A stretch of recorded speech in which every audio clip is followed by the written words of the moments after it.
Amahoro y'Imana kuri mwe mwese, murakaza neza kuri channel yanyu mukunda muri benshi, Angel and Rose Show. Uyu munsi rero tugiye kuba twaganira ku bintu bitandukanye, harimo nko ku buryo u Rwanda ruri gushyira imbaraga mu iterambere ry'ikoranabuhanga mu ngeri zitandukanye, harimo nk'uburezi, ubukungu ndetse n'ubuvuzi.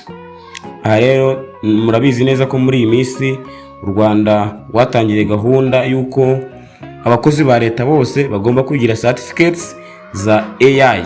Aha turavuga artificial intelligence. Byagaragaye ko muri section y'uburezi aho abarimu bose bakora muri leta bagomba kugira izi certificate za AI, kandi bamwe muri bo bakaba baragaragaje ko iyi AI igenda igira akamaro gatandukanye n'akamaro kenshi cyane mu myigishirize yabo, aho usanga hagenda hagaragara ibyiza byinshi bigenda bigerwaho kubera ko hifashishijwe ikoranabuhanga n'ubwenge bukorana. Ndagira ngo rero musabe, niba ari ubwa mbere ugeze kuri iyi channel yacu, ndagusaba gukanda subscribe, like, utange n'igitekerezo cyawe muri comment section, ubundi ujye ukurikirana ibiganiro bitandukanye by'amakuru mashya, imyidagaduro na siporo. Ndagira ngo bifurize ikaze kuri iyi channel yacu, muri kumwe nanjye Theo Prime, bahaye ikaze. Ikiganiro cyacu rero twagitangira twibaza tuti, ese ikoranabuhanga rifite uruhe ruhare mu iterambere ry'igihugu? Ese rigera ku baturage bose mu gihugu uko bikwiye? Aha nawe wakireba uti, ese mu bice by'icyaro, niba wenda utuye mu mujyi cyangwa se utuye mu cyaro, hagera internet ku kihe kigero? Kuko usanga bamwe bagerageza kugura amatelefone ariko ugasanga habayeho internet barriers cyangwa se inzitizi internet uko zibageraho, ugasanga wenda umunsi wenda urije nta kintu akoresheje telefone ye kubera ko hari byari byabaye imbogamizi zigenda zicika. Ariko rero u Rwanda rufite gahunda nyinshi n'udushya twinshi rugenda rushyira mu ikoranabuhanga, bityo bikazabasha gukemura inzitizi tugenda duhura nazo mu gukoresha izi telefone ndetse na mudasobwa. Mu by'ukuri rero u Rwanda ni rumwe mu bihugu bya Afurika bikoresha cyane ikoranabuhanga ugereranyije n'ibindi bihugu hano n'aka karere k'ibiyaga bigari. Usanga rero aha twavuga nka serivisi za mobile money, cashless payment, aho usanga iyi cashless payment ari umuntu ashobora kuvuga ni ati ngiye kugura bicuruzwa cyangwa se hari ibyo naguze ngiye kwishyura, ngiye gutumiza ibintu, ariko ugasanga byose abikoze yifashishije telefone ye cyangwa se akoresheje mudasobwa, ibyo akabikora bitamusabye kuva ahari. Ibi byose urumva ko ari ibyiza tugenda dukura mu ikoranabuhanga na internet ihagije aho dutuye. Ikindi kandi u Rwanda rumaze gutera intambwe igaragara mu kwagura internet, haba mu mijyi cyangwa se mu bice by'icyaro hano mu gihugu cy'u Rwanda, aho usanga hamwe na hamwe hamaze kugera 4G cyangwa se 5G ku rwego rwiza, aho usanga urubyiruko ruri kuba access kuri internet, urubyiruko ruri gukoresha amatelefone mu buryo bwunguka, ugasanga bari gukoresha mudasobwa mu guhanga, mu gukora udushya, mu gukora akazi hifashishijwe ikoranabuhanga. Tudatinze rero tujye kuba twaganira kuri iki ngiki cyo kuvuga ati abakozi bose hano mu Rwanda ba leta bagomba kugira izi certificate za AI cyangwa se artificial intelligence. By'ukuri hari abakozi benshi bagiye bagaragaza ko iri koranabuhanga cyangwa se ubwenge bukorano bugenda bubafasha mu bikorwa byabo bya buri munsi. Aho n'urugero nko mu bucuruzi, umwe yatanze icyerekezo ati ushobora gukoresha chat GPT cyangwa se ugakoresha iyindi application y'ubwenge bukorano, ukaba wakora icyapa cyamamaza, ukaba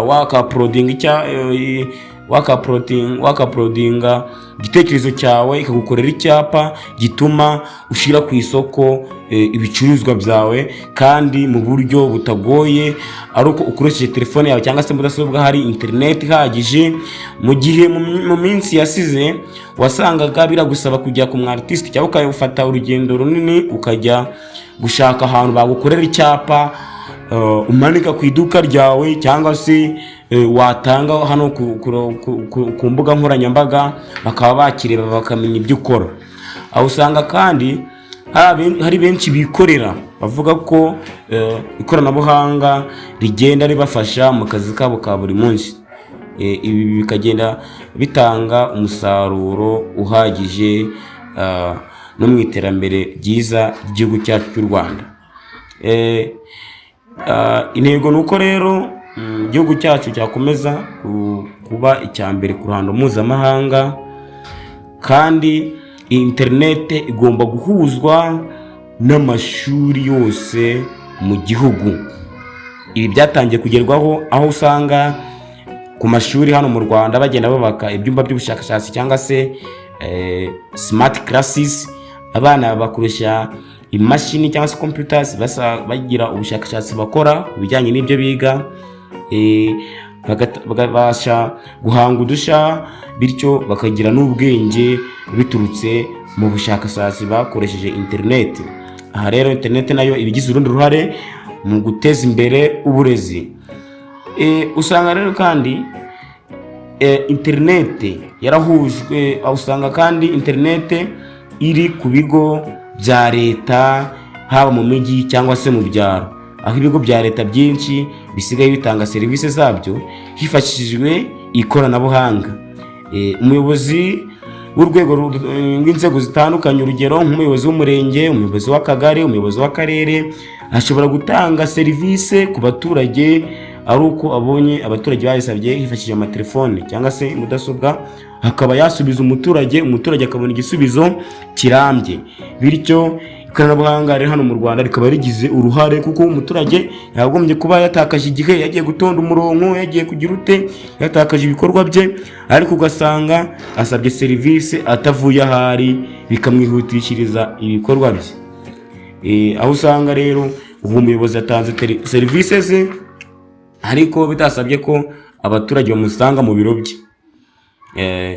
Aha nubwo bimeze bityo rero haracyari imbogamizi ku gukoresha internet, kuko waraho usanga abaturage mu bice by'ibyaro bavuga ko internet urebye ihenze ku rubyiruko ndetse n'abaturage bo mu byaro. Gusa leta y'u Rwanda iri gukora uko ishoboye kose ngo ishake ibisubizo birambye kuri ibyo bibazo bigenda bigaragara. Aha nawe ushobora kureba imbogamizi tugenda tubona gukoresha internet, kuko usanga hari abarikoresha nabi, hari abaturage bo mu cyaro benshi bataramenya gukoresha amatelefone agira access kuri internet, ugasanga nacyo kiracyari imbogamizi. Ibi ni gute leta y'u Rwanda yabasha gukemura ibibazo bigenda bigaragara? Icya mbere, leta y'u Rwanda ibasha gushyira imbaraga mu burezi bushingiye ku ikoranabuhanga. Nk'uko twakomeje kubivuga, igihugu cy'u Rwanda kigenda kigira umuco wo gukoresha ikoranabuhanga mu bikorwa byinshi bitandukanye, aho abana batangira gutozwa gukoresha ikoranabuhanga, amatelefone, mudasobwa n'ibindi bakiri bato. Ubu ngubu murabibona ko hano mu Rwanda mu ma primary cyangwa se mu mashuri abanza haje izi mashini zibafasha kwihugura no gutyaza ubwenge mu gukoresha ibikoresho by'ikoranabuhanga. Izi za RPC cyangwa se izi mashini ntoya zigenewe abana zatangiye gukwirakwizwa mu bigo hano mu gihugu cy'u Rwanda.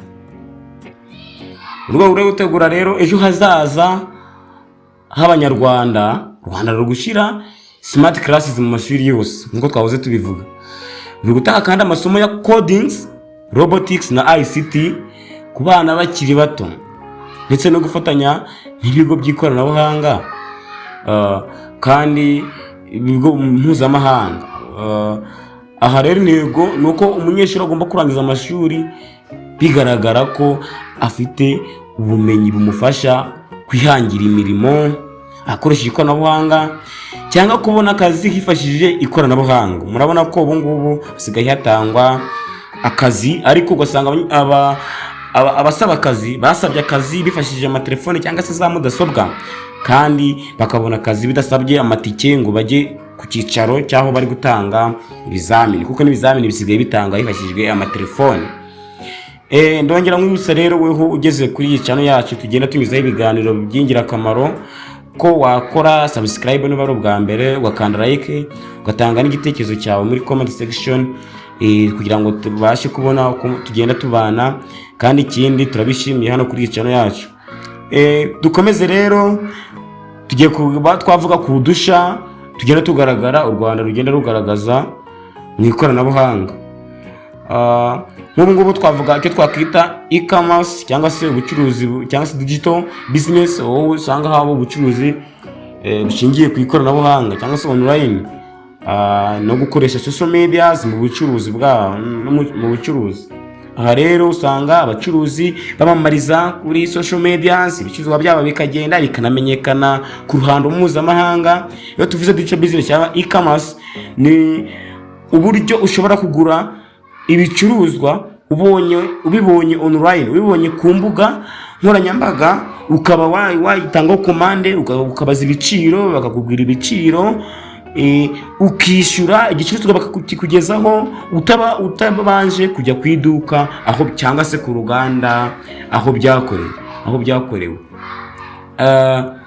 Ubwo rero murumva ko ikoranabuhanga ridufitiye akamaro kanini mu buzima bwacu bwa buri munsi, kuko urumva ko ibintu byose byamaze guhuzwa no kuba twakoresha ikoranabuhanga, gukoresha amatelefone, kuba wakora ibintu byinshi bitandukanye, kwamamaza, kugura, kugurisha, mu burezi, mu buvuzi. Ikoranabuhanga rero rifite akamaro kenshi cyane. Ubu kandi serivisi za leta zisigaye zitangwa hifashishije ikoranabuhanga. Twahoze tubivuga ko abayobozi benshi batandukanye batanga serivisi zabo bakoresheje amatelefone cyangwa se za mudasobwa. Aha rero serivisi twavuga zisabwa kuri internet, zifashishije online, twavuga nk'impushya, twavuga ibyangombwa se cyangwa se kwishyura imisoro. Urabona ko umuntu agiye afite ubucuruzi ashaka kwishyura imisoro, ariko akigira inama yo kuvuga ngo ntabwo biransaba kujya kuri Rwanda Revenue Authority, ahubwo nakoresha telefone yanjye nishyura imisoro, kandi bibashe kugenda neza nta kibangamiwe. Mwumva ko rero ikoranabuhanga rwose ryaziye igihe, ryaje ari igisubizo mu burezi, mu buvuzi, mu bucuruzi. Ikindi kandi izi AI twanakirenzeho, reka tukigarukeho.